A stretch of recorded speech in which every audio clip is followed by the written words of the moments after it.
ಎಲ್ಲರಿಗೂ ನಮಸ್ಕಾರ.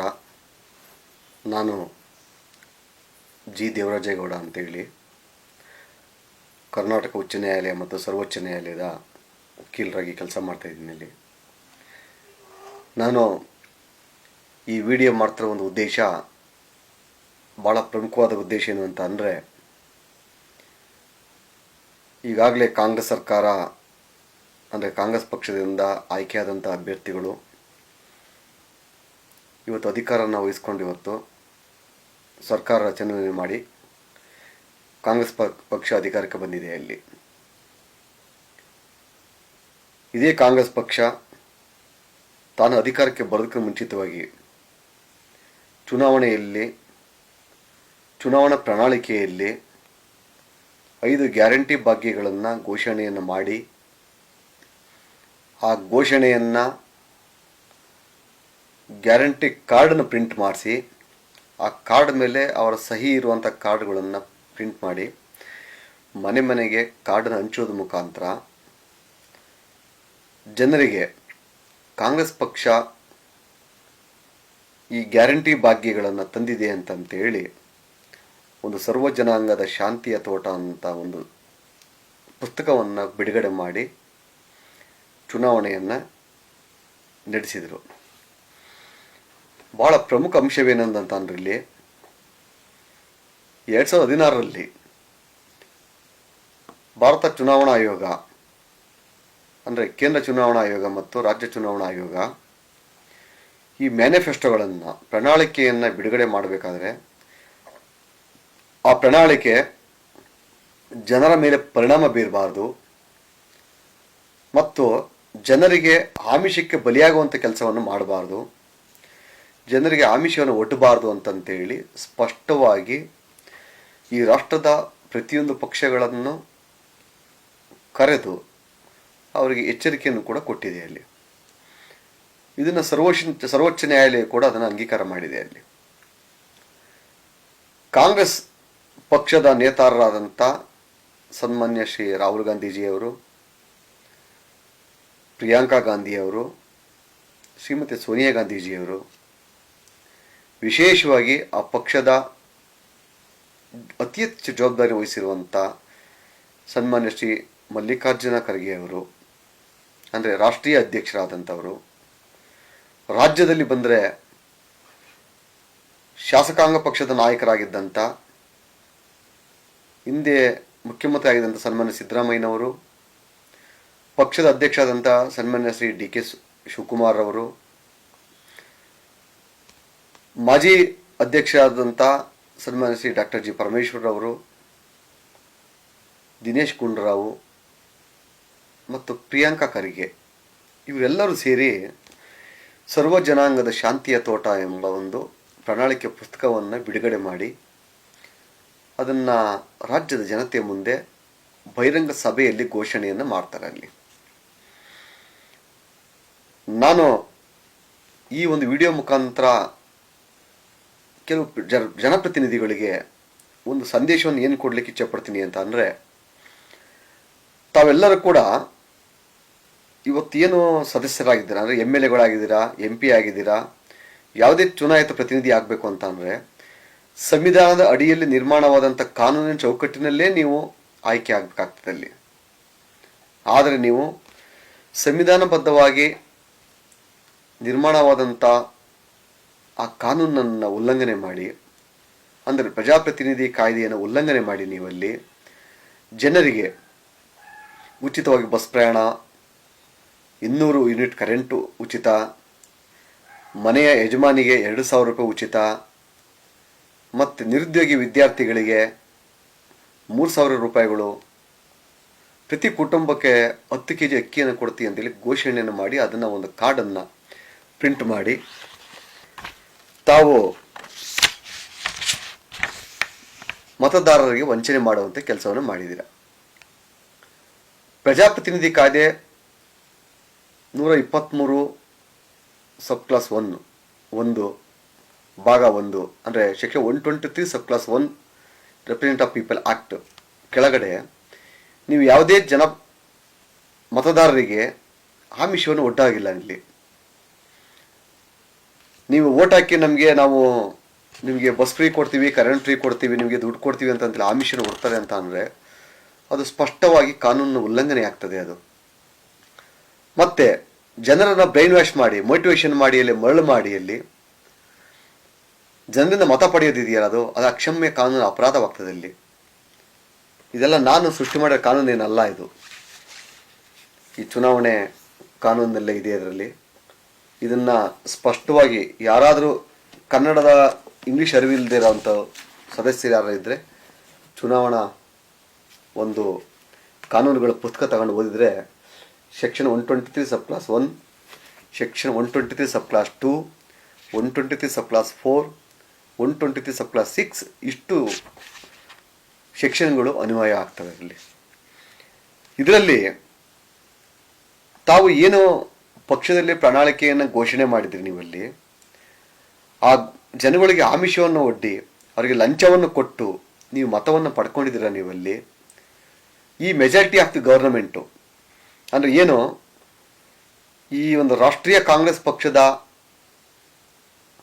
ಎ ಮತ್ತು ಬಿ ಫಾರಂ ಅಡಿಯಲ್ಲಿ ಅಂದರೆ ಬಿ ಫಾರಂ ತೊಗೊಂಡು ಬಂದು ನಾಮಿನೇಷನ್ ಫೈಲ್ ಮಾಡಿದಂಥ ಆ 224 ಜನರ ಮೇಲೂ ಕೂಡ ಇದರ ಪರಿಣಾಮ ಬೀರ್ತದೆ. ಅದರಲ್ಲಿ ಪ್ರಜಾಪ್ರತಿನಿಧಿ ಕಾಯ್ದೆ ಸೆಕ್ಷನ್ 123 ಸಬ್ ಕ್ಲಾಸ್ 6 ಇದರ ಒಂದು ಕಾನೂನಿನ ಪ್ರಭಾವ ಬೀರ್ತದೆ ಅಲ್ಲಿ.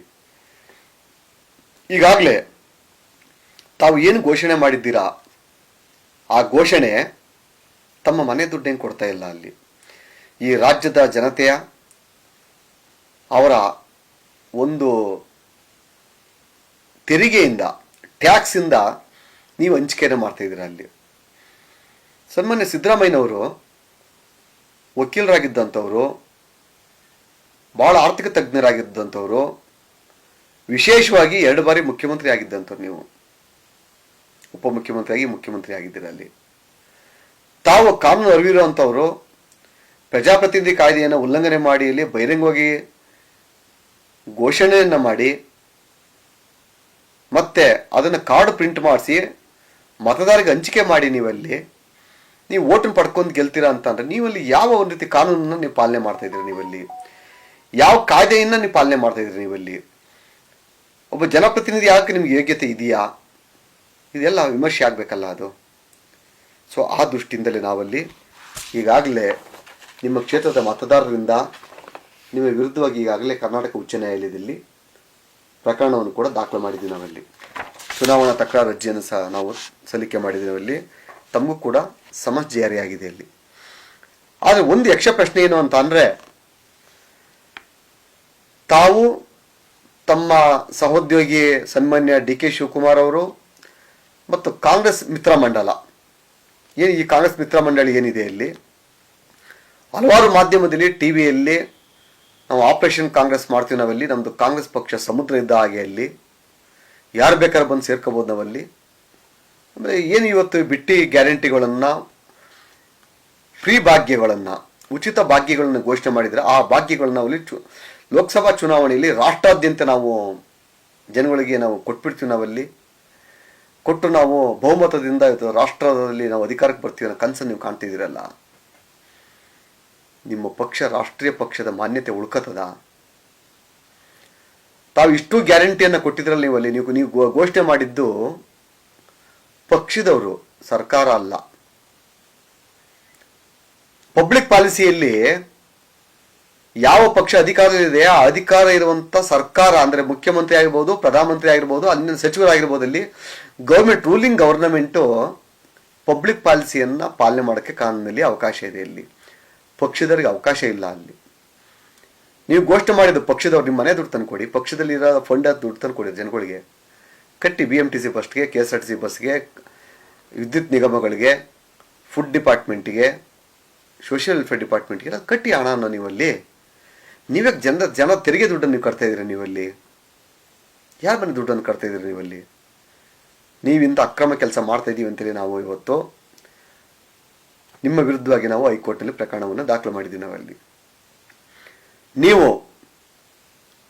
ನಿಮ್ಮ ಬುಡನೆ ಅಳ್ಳಾಡಿ ಹೋಯ್ತೈತಿ. ಇವತ್ತು ಈ ದೇಶದ ಸಂವಿಧಾನದಲ್ಲಿ ಡಾಕ್ಟರ್ ಬಾಬಾ ಸಾಹೇಬ್ ಅಂಬೇಡ್ಕರ್ ಬರೆದಿರುವಂಥ ಸಂವಿಧಾನ ರಚನೆ ಮಾಡಿರುವಂಥದ್ದಲ್ಲಿ ಈ ನ್ಯಾಯಾಂಗದ ವ್ಯವಸ್ಥೆಯಲ್ಲಿ ನೀವು ಮಾಡಿರುವಂಥ ಈ ಪುಸ್ತಕದಲ್ಲಿ ಪ್ರಿಂಟ್ ಆಗಿರುವಂಥ ಎಲ್ಲ ಕಾನೂನುಗಳು, ಮಾನ್ಯ ಸರ್ವೋಚ್ಚ ನ್ಯಾಯಾಲಯದ ತೀರ್ಪುಗಳು, ಇವೆಲ್ಲವನ್ನು ನೋಡಿದಾಗಲ್ಲಿ ನೀವು ಕಂಟೆಸ್ಟ್ ಮಾಡಿರಿ. ಏನು ಕಾಂಗ್ರೆಸ್ ಎ ಮತ್ತು ಬಿ ಫಾರಂ ಕೆಳಗಡೆ ಕಂಟೆಸ್ಟ್ ಮಾಡಿದ 224 ಜನ, ಆ 224 ಜನನೂ ಕೂಡ ತಮ್ಮ ಏನು ಈ ಗೆದ್ದಿರೋಂಥವ್ರು, ಸೋತಿರೋಂಥವ್ರು ಅವರ ಮಾನ್ಯತೆಯನ್ನು ಕಳ್ಕೊತಾರೆ. ಅಲ್ಲಿ ಮುಂದಿನ 6 ವರ್ಷಗಳ ಕಾಲ ಅವರು ಚುನಾವಣೆಗೆ ನಿಲ್ಲಕ್ಕಾಗಲ್ಲ. ಅಲ್ಲಿ ಬಹಳ ವಿಶೇಷವಾಗಿ ಈ 224 ಜನ ಏನು ಘೋಷಣೆ ಮಾಡ್ಕೊಂಡು ತಮ್ಮ ನಾಯಕರು ರಾಹುಲ್ ಗಾಂಧಿ ಆಗಿರ್ಬೋದು, ಪ್ರಿಯಾಂಕಾ ಗಾಂಧಿ ಆಗಿರ್ಬೋದು, ಮಲ್ಲಿಕಾರ್ಜುನ ಖರ್ಗೆ ಆಗಿರ್ಬೋದು, ಸೋನಿಯಾ ಗಾಂಧಿ ಆಗಿರ್ಬೋದು, ಮತ್ತು ರಾಷ್ಟ್ರೀಯ ನಾಯಕರು, ರಾಜ್ಯ ನಾಯಕರು ದೊಡ್ಡ ಸಭೆಗಳನ್ನು ಮಾಡಿ ಅಲ್ಲಿ ಇವತ್ತಿನ ಮುಖ್ಯಮಂತ್ರಿ ಆದ ಸಿದ್ದರಾಮಯ್ಯ ಅವರು, ಡಿ ಕೆ ಶಿವಕುಮಾರ್ ಎಲ್ಲರೂ ನಿಂತ್ಕೊಂಡಲ್ಲಿ ಗ್ಯಾರಂಟಿ ಕಾರ್ಡನ್ನು ಎತ್ತಿ ಹಿಡಿದು ತೋರಿಸಿ ಇವತ್ತಲ್ಲಿ ಪ್ರಣಾಳಿಕೆಯನ್ನು ಘೋಷಣೆ ಮಾಡಿ ಇವತ್ತು ಅದ್ರ ಮೇಲೆ ಅಧಿಕಾರಕ್ಕೆ ಬಂದಿದ್ದೀರಲ್ಲ.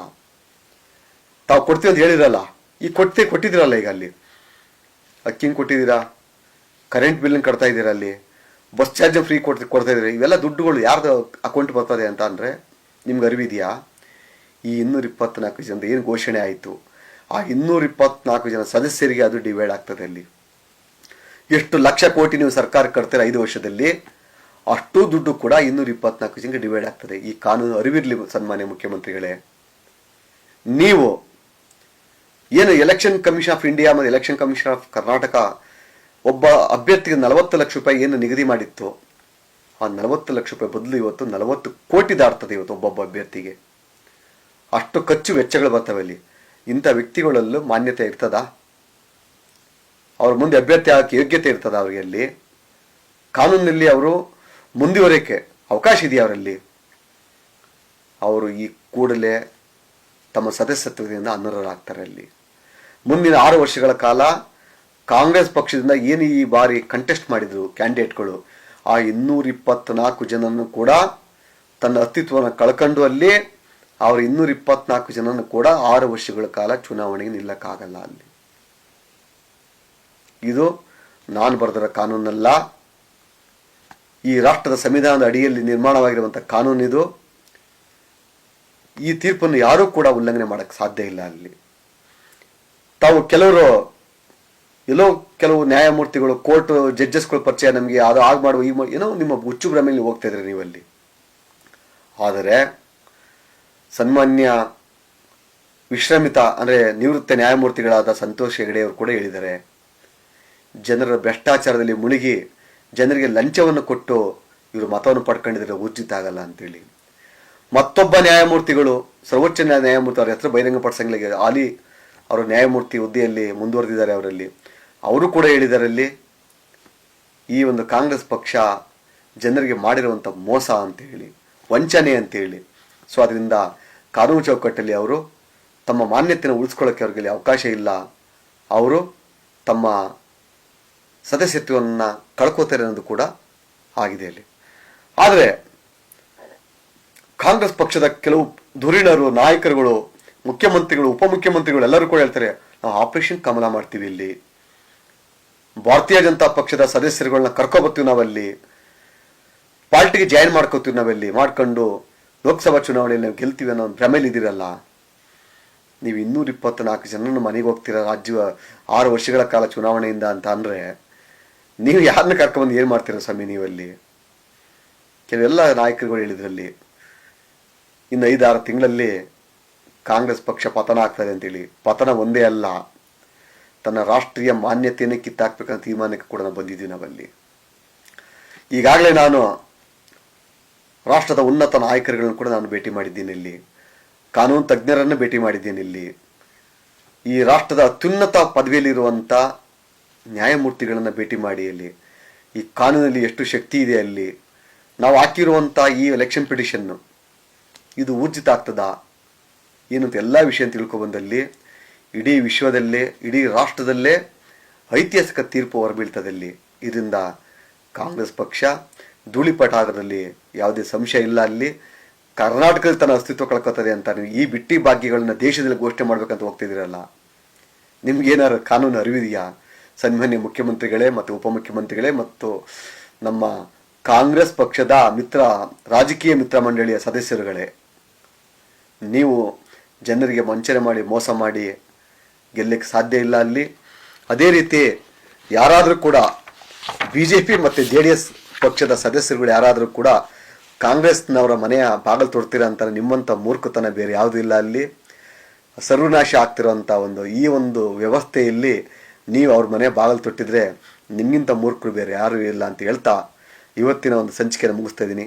ನಮಸ್ಕಾರ.